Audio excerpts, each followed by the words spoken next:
If you're somebody that cares about image quality, then you should care about calibration. And that's what we're talking about this week on the Offset Podcast. Stay tuned.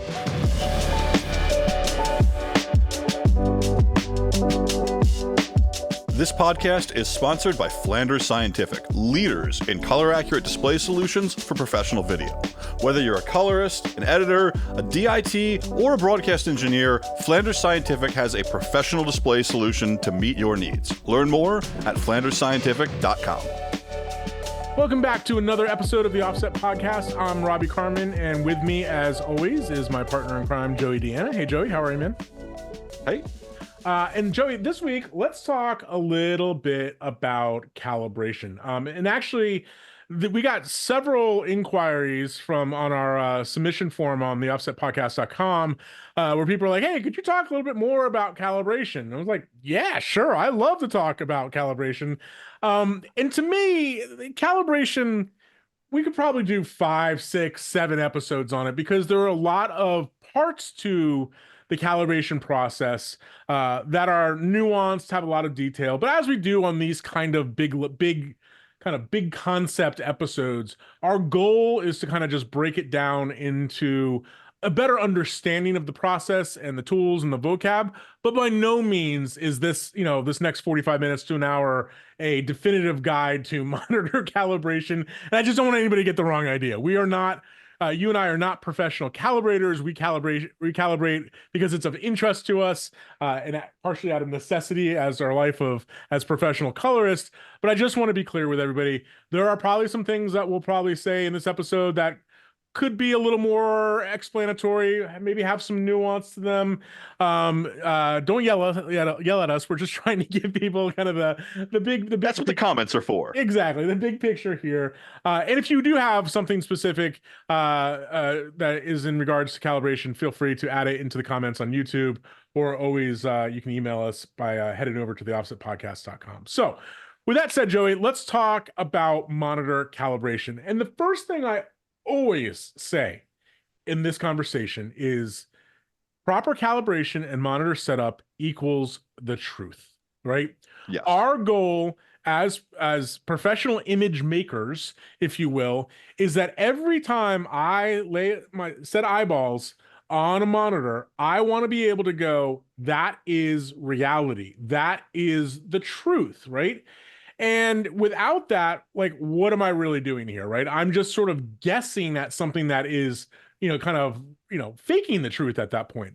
It is more so than any other thing that we do as colorists, editors, DPs, or anybody else who cares about images, is that we want to make sure that what we're doing is the truth and is actually representative of what the ones and zeros on a hard drive and how they are actually displayed correctly so we can see them and make creative decisions about it. It's that simple to me.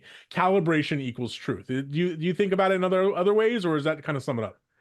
Yeah, calibration is always the very important, especially in the color world. You don't need that full level of truth necessarily for editorial, especially like offline editorial. Yeah, it's sure. nice. It's nice to get close to it, right?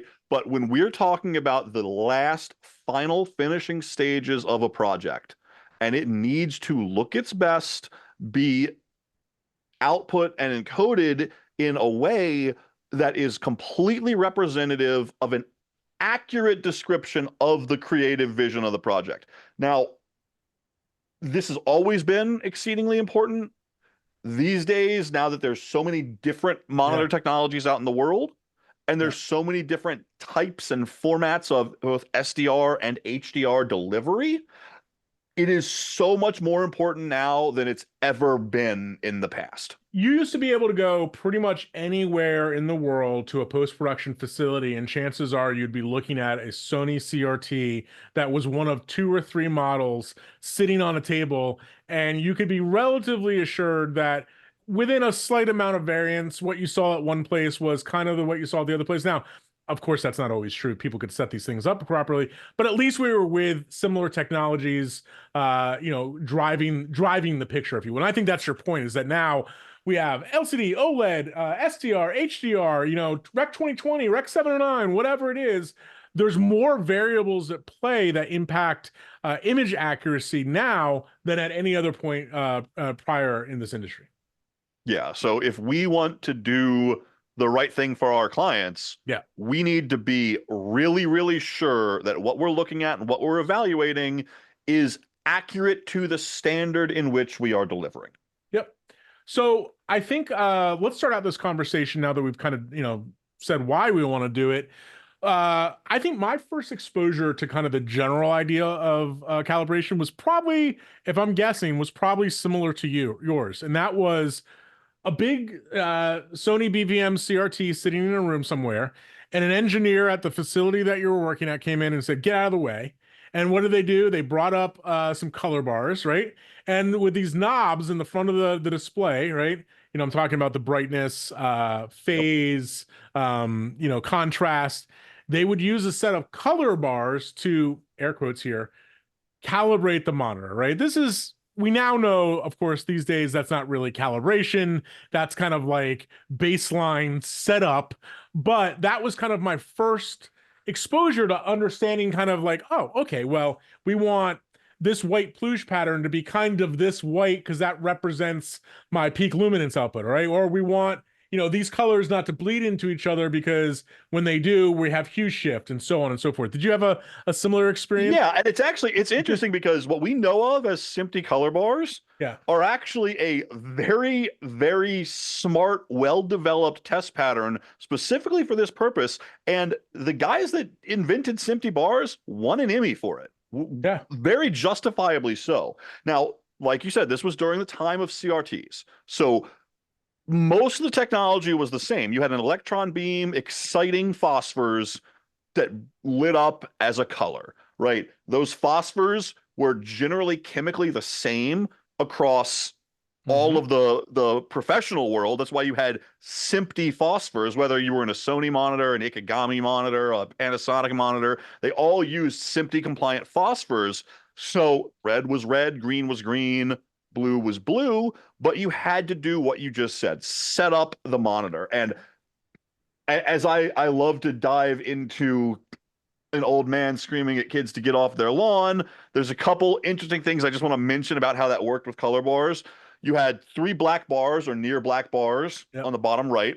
Also known as plooges. Plooge.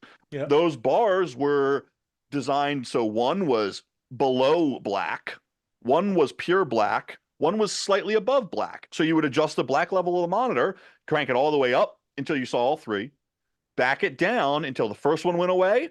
So that's below black. The second one turned exactly black, and then you could just barely see the third one. This is the very first example of having that essential truth, because I swear to God, this actually happened within the past couple of years. I had an editor that I was working with tell me that the grade was completely wrong because he pulled up color bars and he knew his monitor was right because he could see all 3 gray bars on the bottom.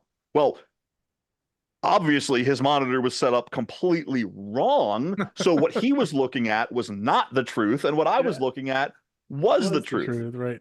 So these monitors also had what was common at the time, a blue only button, which would only enable the blue part of the guns to light up all the color bars. And then you could adjust the saturation control and the tint control of the monitor, because the color components, there were a couple that they were different colors, but they had the exact same amount of blue. So, and we would even, way back in the day, before we had any notion of calibrating home displays, I would have a DVD with color bars encoded on it and a little calibrated blue photography filter. You could look through that and essentially do that blue only adjustment on consumer devices. So again, just like you said, we were using color bars and known constants, the amount of blue, the level of black versus gray, to adjust these monitors so they were all representative as close as we could get them to the truth of what our signal was. But here's the big problem with this, right? Is that in principle, it all sounds like we should get to a more or less same place with whatever time, every time we do that. The problem is that it is not analytical whatsoever. It is using It's using eyeballs within an environment to make a decision, and your eyeballs lie to you, or the combination of your eyeballs and your brain lie to you all the time. Your environment impacts greatly how that analysis of your brain is working. So, you walk in one day and go, oh, well, yeah, those ploosh patterns are fine. Walk in the next day, raise the black level, raise the contrast because it looked a little different. And it got to the joke of, what does NTSC stand for, right? Not the same color twice or whatever, something like that, right? Never twice the same color. Right, exactly. So, I still think that sort of initial baseline setup like that, it's great. Like, you want to make sure your monitor is kind of within the general range. But these days, color bars, yeah, not something that we really want to screw with on a serious level for any meaningful calibration. It's just good to have that kind of perspective of what we're about to talk about. So now I will say this, color bars can be very useful still to this day to verify, calibrate, and adjust signal pathways.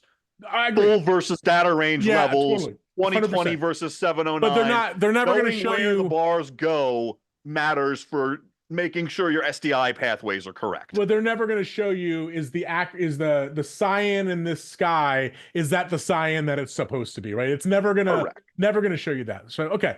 So with that out of the way, let's talk about kind of the idea of modern calibration. And the first thing I think we need, before we talk about the parts of it and the tool sets, I think we just need to talk about the idea of standards, right? So over the past 20 years or so, probably a little longer, standard bodies like the ITU, SMPTE, et cetera, have all kind of come up with standards that we all know pretty well these days, right? So, REC 709 or BT 709, 2020, P3D65, et cetera.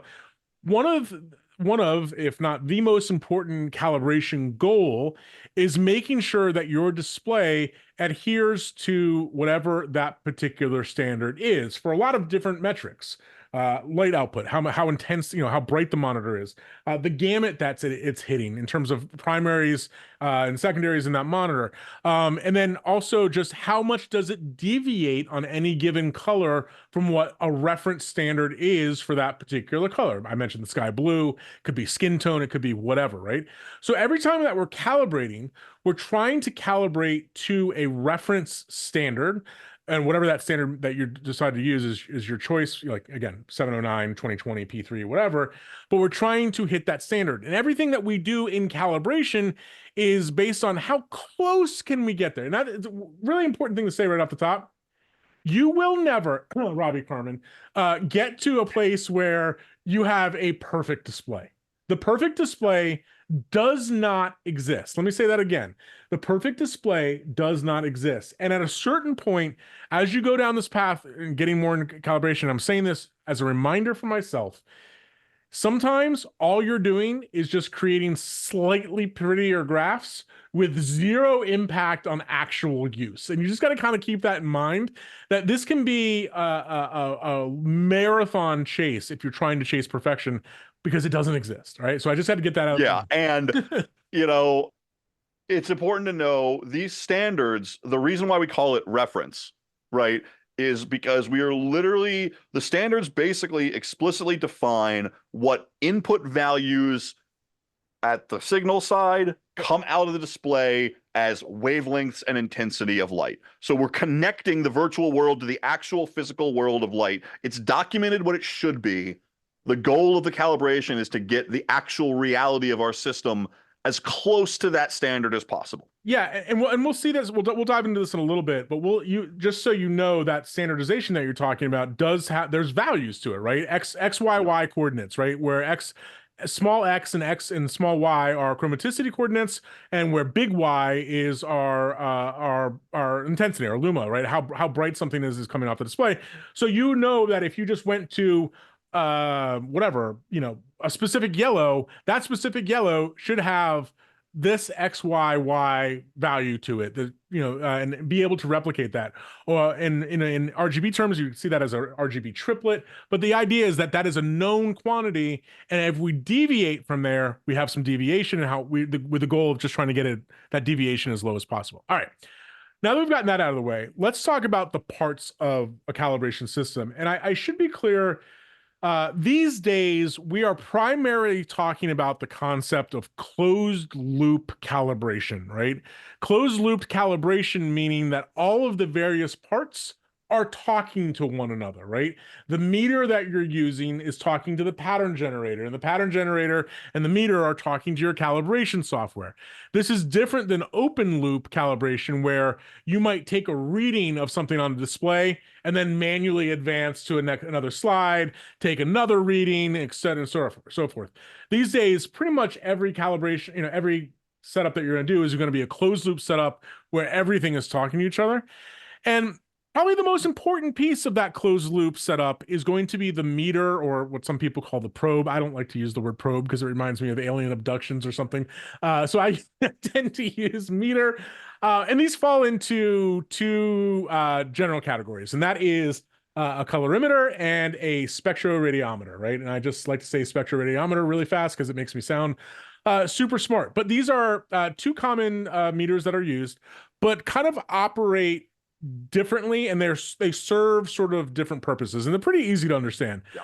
A colorimeter is going to be most oftentimes, really all the time, is going to be a cheaper device. And colorimeters work by having RGB color filters. That incoming light gets filtered through before it hits a sensor. That sensor outputs those X, Y, Y coordinates that I mentioned earlier. Colorimeters, their benefit is that they can read data exceptionally fast coming off the screen. So you can have it every quarter of a second take a reading, and it can go through thousands of patterns really fast. They're also very accurate at low light levels, right? They can read into the dark pretty well. Their downside is that they are filter based. So the quality of those filters are going to matter dramatically. The isolation, and their age, the age of those filters, their isolation from the environment is going to really factor into how good they are. Essentially, a colorimeter is a monochromatic level sensor with red, green, and blue filters in front of it. Right, exactly. That's a perfect way of saying it. But it's interesting because people, and I want to pick on any particular product, but people go out and go, oh, well, I bought a colorimeter that cost me $100 and I'm still not getting great results. And with those really entry-level colorimeters, the downside of it is that the filters are just crap, right? You could take the same reading 30 times in a row and get 30 wildly different results from it because, oh, guess what? It's been sitting in front of the display and got hot for in an extra couple minutes, and now it's similar to what you started out with. They don't know the actual reality, right? They don't know the truth.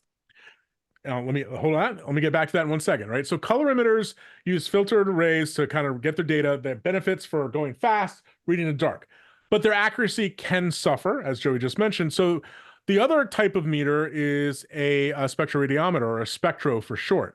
So a spectro actually measures the actual wavelength of incoming light, basically gets split in a prism and goes right to the sensor. There are no color filters involved with that, right? And because of that, they are much, much, much, much more accurate than a colorimeter right off the box. I'm going to put a little asterisk about that. I'll come back to that in a second.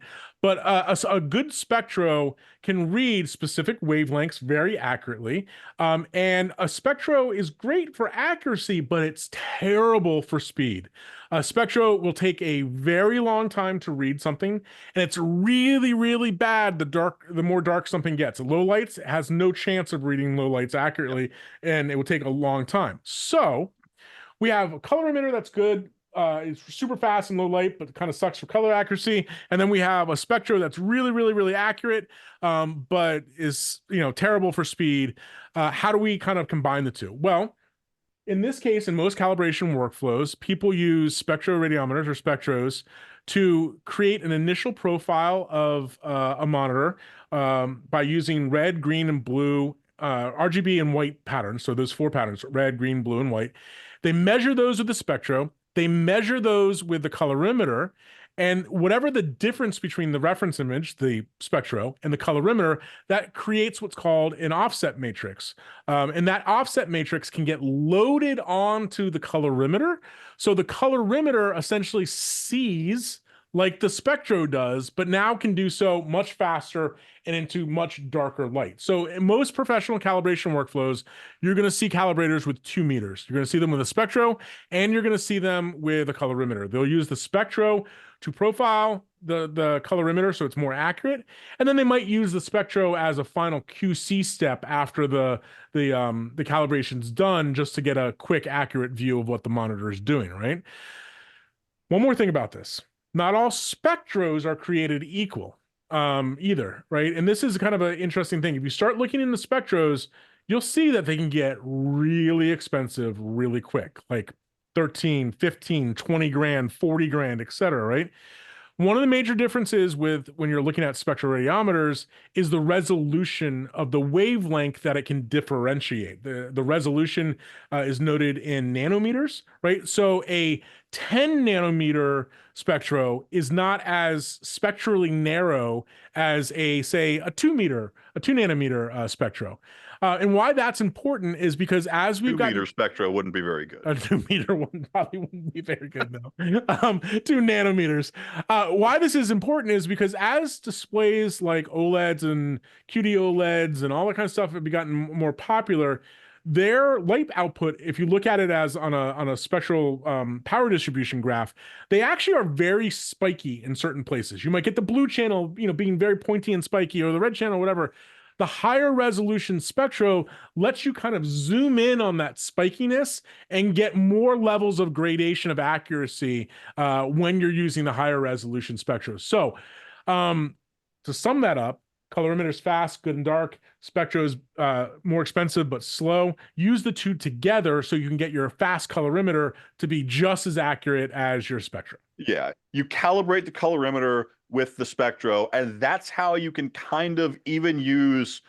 We wouldn't recommend using a really cheap colorimeter, No. but you can make not super expensive colorimeters kind of punch above their weight by calibrating them and generating the offset matrix with a Spectro. Now, if you buy a very expensive colorimeter, it probably has really high-end filters that are known to last a long time with little change and has been very accurately profiled at the factory by a spectroradiometer.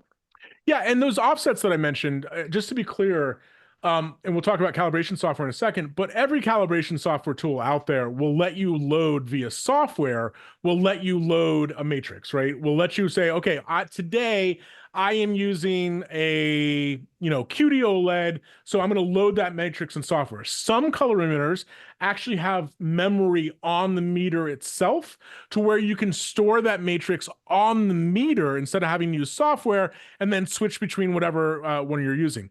But it's really important to make mention of this. If you do decide to use a generic offset for your colorimeter because you don't have access to a Spectro, keep in mind that's kind of like a compromise. Like, hey, I'm just trying to use this general idea of this backlight technology. It is always better to profile or to sort of kind of calibrate, if you will, that colorimeter with a Spectro using the actual display that you are going to calibrate, because there are very, very minute differences, between display, even if they're using the same backlight technology. And even temperature, humidity, etc.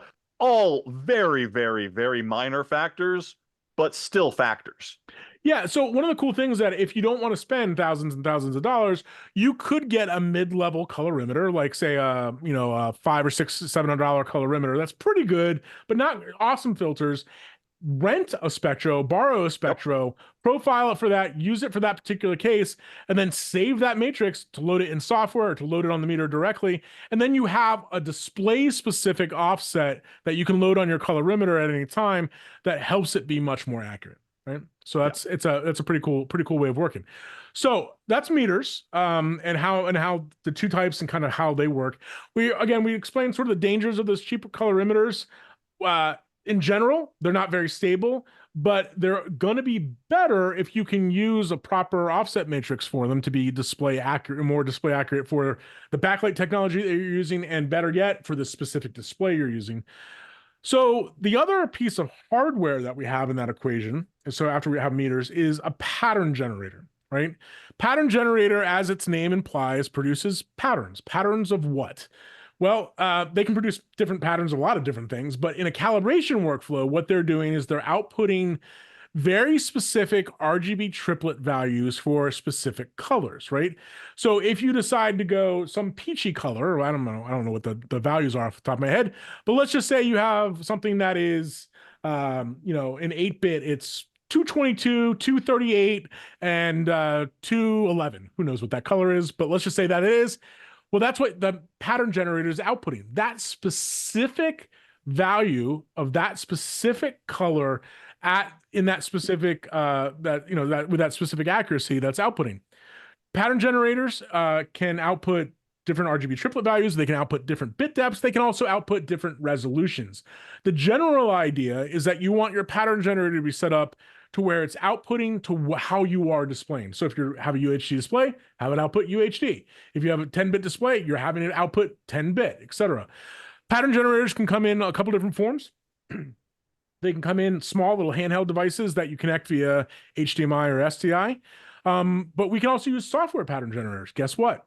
Resolve can be a pattern generator. It integrates nicely with Portrait Display's Cowman as well as ColorSpace, and it can those calibration applications can take control of Resolve and have it output as a pattern generator as well. And one important thing to think about when you're using the pattern generator and setting up your calibration workflow, various displays react differently to different sizes of patterns. Yep. So you can go full screen with your pattern generation. That would be fine on, say, a CRT.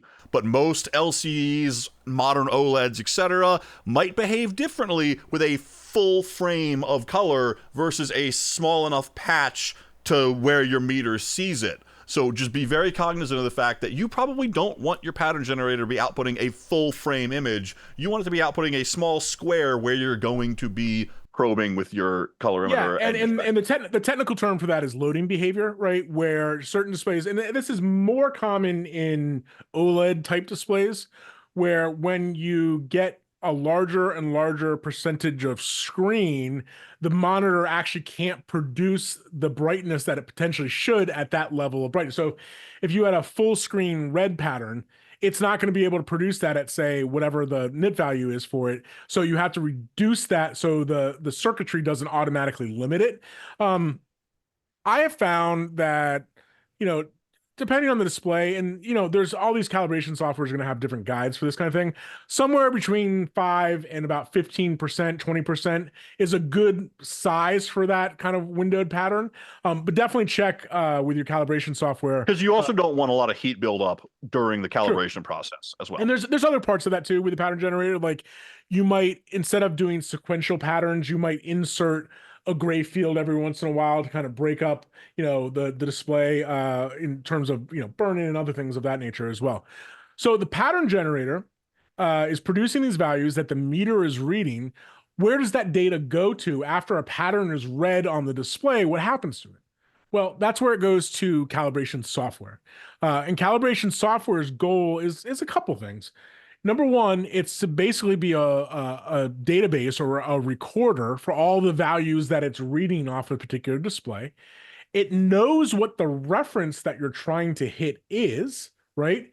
And after you've got your real world measurement and you got your reference understanding of what those values should be, it can then calculate mathematically what should be going on, the difference between those two, and create a calibration lookup table where that LUT can be loaded directly onto the monitor, could be loaded onto a LUT box, or any number of places, could be loaded in software, with the idea that the lookup table is getting your real world measurements to be much more in line with whatever the reference is, right? And that calibration software can do that in a number of different ways. You can do patterns that, read a display that's 10,000 patterns, do what's, 5 pattern readout.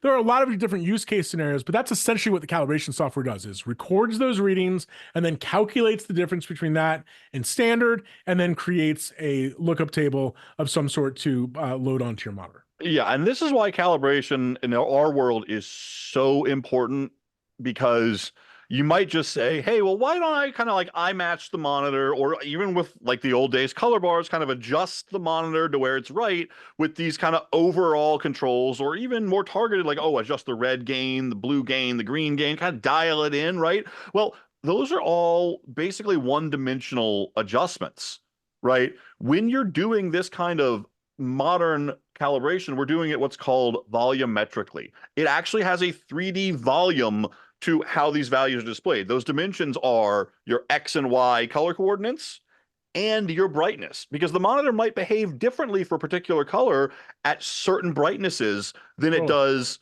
lower or higher brightnesses. It might, red might track one way, green might track another. And by making a full 3D lookup table, the software can actually kind of mold your signal to be right in all the places, not right in most of the places, which is what it would be if you conventionally just adjusted kind of gains and biases. Yeah, yeah. And I think the one thing to understand about calibration software, and this is a blanket statement that maybe I'm the only one, but calibration software to me is kind of an obtuse thing, right? And I think that's partly because I'm not calibrating every single day. I break my meters out, a couple times a year. I calibrate. Um, there are levels of nerdiness that you can get to within a calibration workflow that have at it. Be as nerdy as you want, but for baseline calibration needs that most of us have, it's actually it's easier than it ever has been before. Portrait displays with their Calman products, Color Space, DisplayCal is an open source calibration platform. There's a number of ways to do it. And I use all of them for different things or different measurements or different workflows, but the idea is essentially the same. You measure the display, you calculate the software calculates the differences between standard and kicks and spits out a LUT. Now, if you have a display that doesn't support a LUT directly, or doesn't, you don't have a LUT box or whatever, that doesn't mean that you can't use calibration software. It's just not going to be in a way that is sort of more or less automatic. You're going to have to go and start adjusting dials on the TV or whatever to kind of get those into play. Yeah, and one other thing to mention about calibration software is we've thus far only talked about one format, right? Take a model of the display's output, mold it into what is right for a standard. The cool thing is with basically all the modern calibration software now is that, once you have that kind of master model of what the display outputs, Yep. you can make a Rec 709 LUT, you can make a P3 LUT, you can do Rec 2020 or HDR if you measured Rec 2020, or if you measured HDR, right? That's the one place where this does fall on its face a little bit, is you would have to measure the monitor in HDR. But the idea is you get this sample of data of what the monitor actually outputs, and then you match that up with what you want it to output. And that can be different things depending on the need. Yeah, and just like, a lot of things in post-production, starting with a wide end of the funnel will get you to those results better. So if you know that you're going to need to have a display that can switch between, say, 2020 or P3 and 709, and you only want to do it once, well, then start at the wide end of the funnel, and then you can derive down from there. So there was one more thing I wanted to mention that has kind of, pardon the pun, close the loop on that closed looped setup, and that is calibration software can also have direct device control potentially on particular monitors. So we got the meter reading the monitor itself. We have that in the pattern generator talking to calibration software to kind of collect all the data and do that difference modeling. But the calibration software can also talk to the display and say, oh, well, now I've created a LUT. Let me automatically put the LUT in the place where it should go on the monitor. And now you can do a verification that LUT is correct and you're getting an accurate result. And that last part's really important, is that your calibration is only as good as that last step, verifying that the calibration actually is correct and works. I've seen so many times people are like, oh, I bought Calman or Color Space or whatever, and I did a calibration, and then I did a verify, and now I'm getting delta E values. That's the difference between what you read and the standard. Delta E values that are off the charts. What am I doing wrong? that indication is Something wrong. something's wrong. You didn't verify, the monitor didn't verify correctly, and you have a problem somewhere. Maybe it's levels, maybe it's, using the wrong gamut or the wrong gamma, something like that. And that part of it, to be honest with you, does take a little bit of research to figure out, okay, I'm using this software with this meter, with this display, and trying to get all of those things to talk nice to each other does take a little considered setup, but it's, again, our friends that are a sponsor of the show, FSI, they have some great calibration guides on their website for, okay, you're using this monitor, this is how you use it with color space, this is how you use it Yep. with Calman. So take a look at those for whatever monitor that you're using as well. Two other things I wanted to mention, and the first one I've had a little bit of a change of heart with it over the years, and that is meter placement. So where you place your meter is actually kind of an important thing in how you place it. I've seen people at trade shows, they're shooting a direct view monitor and they're like off to the side at an angle, 10 feet in the air pointing down, like probably not the accurate way of working. In general, you want to place the meter on a direct view monitor pretty close to the monitor, right? A lot of these meters are going to have, they're either designed for direct contact onto the screen, or they might have a soft rubber hood where you can just put that rubber hood right up to the monitor. Here's one thing I've discovered with meter placement with direct view monitors, especially as we get into HDR workflows where HDR is really cranking that monitor is going to generate more heat, right? So I used to put my meters right up onto the glass of the meter, right? Of the display rather. I have found that especially with HDR monitoring, I tend to back off an inch or two now, just because it doesn't let that heat build up as much at the front end of the meter, right? Which gets me some accurate results. Also, just make sure the lights are off in the room. And that's another thing too, is that you want to try to mimic the environment that the monitor is actually going to be used in.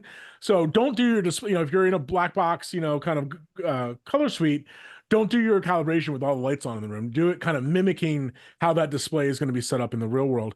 And then one more consideration, a special consideration for this is projectors. Projectors are a different beast altogether than direct view displays.